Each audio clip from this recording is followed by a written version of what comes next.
I started working early this morning. We've got humidity like mid-August, not mid-October. And this is part 3 of Keep Planting. Perfect time for shrubs, trees, bulbs, perennials. And this was such a find. This is a Carolina allspice called Hartledge Wine. I first saw the beautiful big maroon flowers at the Pittsburgh Zoo and PPG Aquarium, and I fell in love with it, and I couldn't believe I saw this at the nursery for 15 bucks. I lost a Japanese maple that was here over the winter, and so this is the perfect plant out here. The deer won't eat it, hopefully, and it loves the shade and woodland soil, which it has. I'm happy to have it in the ground, happy to have a bargain. Let's get into the vegetable garden. We have a ton of stuff to do today. Well, we have a rabbit in here about the size of a grizzly bear. We fattened it up with everything in the garden, but 2 weeks ago we planted these 7-top turnip greens, and the rabbit's not interested in those, but we need to do some thinning.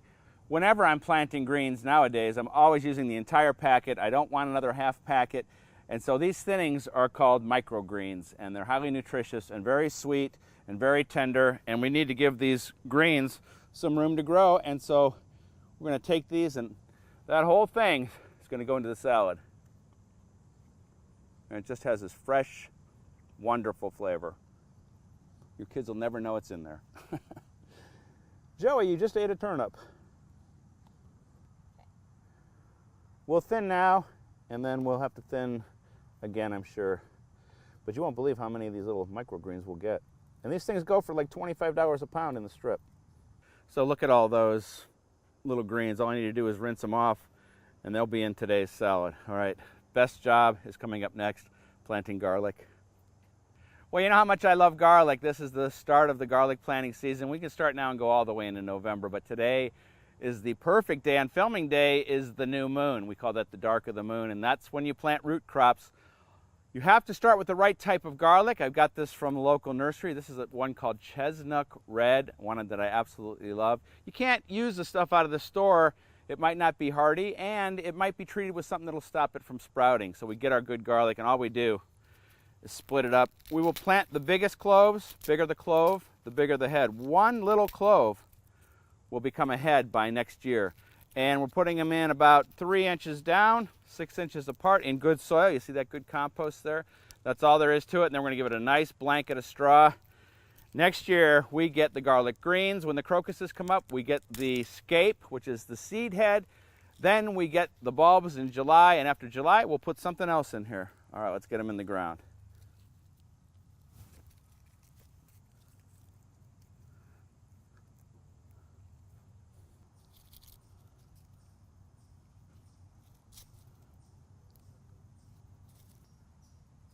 All right, I've got a few left over. I usually just put these kind of on the edge all together, and we'll use them for greens next year. I'm going to put some straw on here, and then we're going to go to the next job, which is planting some very special daffodils.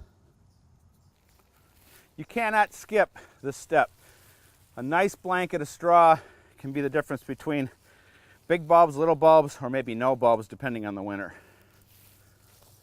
They're going to be happy underneath this straw, that's for sure. And right in front of this is where our daffs are going to go. So we've got our garlic, sharing room with some lilies. I have to grow the lilies inside here because the deer will get them. And now these daffodils that I'm going to plant come from Joe Hamm's Daffodil Hortus. That's a story I did earlier this year in Washington County, and these are some very rare bulbs. I only have about 3 to 4 or 5 different of each variety, and I'm going to be sure that they are labeled so I know exactly what's here. I wanted to put them in the best soil, which is on the edge of the vegetable garden, as we always say now. By the time this is done, in another 10 years, I won't have any more vegetables left. It'll be all lilies and daffodils. The daffodils, we don't have to worry about the deer. They will not touch them. And to plant bulbs, oh boy, this bulb auger, I've been using them for 30 years, and this is my favorite. We just drill our hole, drop them in about 3 times as deep as the actual bulb. Let's get to work. The labeling is going to slow everything down, but that's okay. I want to know what these are when they bloom.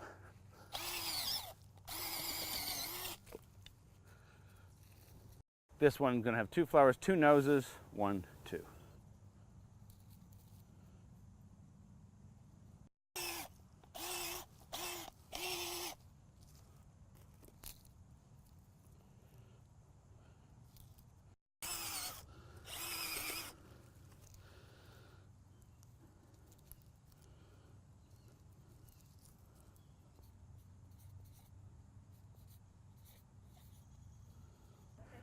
If you're interested in growing something weird and different, you can actually order bulbs like I did from Joe Hamm. And you can find that information, of course, at everybodygardens.com.